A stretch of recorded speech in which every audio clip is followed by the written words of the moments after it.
자, 16조에 보시는 건 소방활동, 16조에 2번에 보시는 건 소방지원활동이라고 하는 게 있고요. 그리고 16조의 3번입니다. 다음 페이지에 생활안전활동입니다. 그래서 일단 여러분께서 아시고 넘어가야 될 게 뭐냐면 소방활동 등이라는 거거든요. 그럼 소방활동 등의 종류가 총 몇 가지라고요? 3가지라고요. 소방활동 등의 종류는 3가지. 제일 첫 번째 뭐가 있고? 소방활동이 있고, 두 번째 무슨 활동이 있고? 소방지원활동이 있고, 세 번째 생활안전활동이 있습니다. 소방관들이 하는 활동사항이 총 3가지라고요. 메인은 당연히 소방활동이겠죠. 근데 기타 무슨 활동도 한다? 소방지원활동도 하고 생활안전활동들도 하고 있다라는 겁니다. 자, 그 중에 제 16조입니다. 소방활동. 자, 동그라미 1번에 소방청장, 본부장, 서장은이에요. 주어 체크하셔야 되고요. 3명은 화재, 재난, 재해, 급박비 위반 사항이 발생했을 때에는 소방대를 현장에 신속하게 출동시켜서 화재 진압과 인명구조구급 등 소방에 필요한 활동, 즉 소방활동을 하게 하여야 한답니다. 하게 하여야 한다. 의무. 그럼 이 소방활동이 무슨 활동인 거예요? 진압, 구조, 구급 등인 거죠. 가장 기본적인 활동.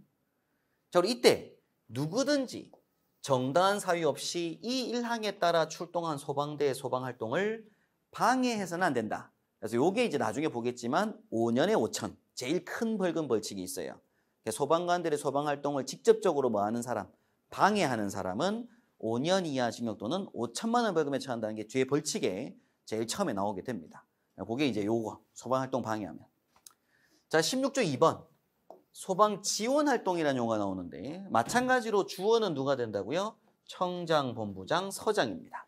자, 청본서장은 공공의 안정질서 유지 및 복리 증진을 위하여 필요한 경우입니다. 필요한 경우 소방활동 외에 다음 각호의 활동을 하게 할 수 있다. 요거는 또 하여야 한다가 아니죠. 하게 할 수 있다. 그래서 지원활동이라고 하고, 자, 1번에 산불에 대한 예방 진압 등 지원활동입니다. 저건 재난관리법 공부를 해보면 아실 내용인데 산불에 해당되는 건 산림청이 주관 재난관리기관이에요. 주관적인 재난관리기관을 얘기를 할 때 우리 그 소방청에서 하는 그 전체 범위가 있고요. 또 뭐 행안부가 하는 게 있고 또 국토교통부가 하는 게 있고 그렇습니다. 근데 산림청이 주관하는 게 산불이에요. 그래서 산불이 나게 되면 소방은 무조건 지원활동인 겁니다. 소방활동이 아니고 산림청이 주활동을 해요. 그게 있고, 이번에 또 자연재해에 따른 급수배수, 보통 건조기 때 그죠? 비 안 오고 할 때 그때 이제 소방차에서 물을 채워가지고 보통 이제 일반 논에다가 물을 지원하기도 하고요.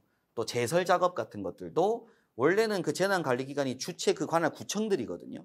근데 그걸 지원활동을 하게 할 수 있습니다.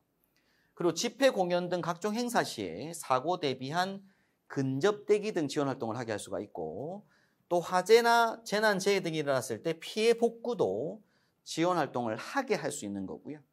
그 밖에 행안부령으로 정하는 활동이라고 합니다. 자, 일단은 시험 문제에서 요 1, 2, 3, 4번 산불 지원, 급배수 지원, 근접대기 지원, 그리고 피해 복구 지원을 한다는 걸 기억하셔야 되고, 6번에 보면 그 밖에 행안부로 정한 활동은 제가 다음 페이지에 있어요. 그 밖, 그래서 시행규칙이라고 합니다. 시행규칙 8조 4번에서 시행규칙에 있는데 군, 경찰 등 유관기관에 실시하는 훈련 지원 활동이 있고요. 그리고 소방지원 오작동 신고에 따른 조치활동, 그리고 방송 제작 및 촬영 관련 지원 활동이 있습니다. 이것도 소방 지원 활동에 포함되는 거다라는 거 기억하셔야 되고, 요게 이제 시행규칙에 있다라는 거. 그래서 기억하실 게 뭐냐면 그 법규상에서 법률상에서의 소방 지원 활동은 4가지, 그리고 시행 규칙상에서의 지원 활동 종류 3가지, 합쳐서 7가지인데 그게 구분은 좀 돼야 돼요. 그러니까 시험 문제에서 행안부령으로 정하는 소방 지원 활동에 해당되지 않는 것은 해가지고 요거 3가지에다가 산불 지원 넣을 수 있거든요. 그럼 산불 지원도 똑같은 지원 활동이 하죠. 그렇지만 이건 행안부령이 정하는 거고, 앞서 봤던 산불 지원은 법률에서 정하는 거고. 그런 차이도 구분을 좀 하고 계셔야 됩니다.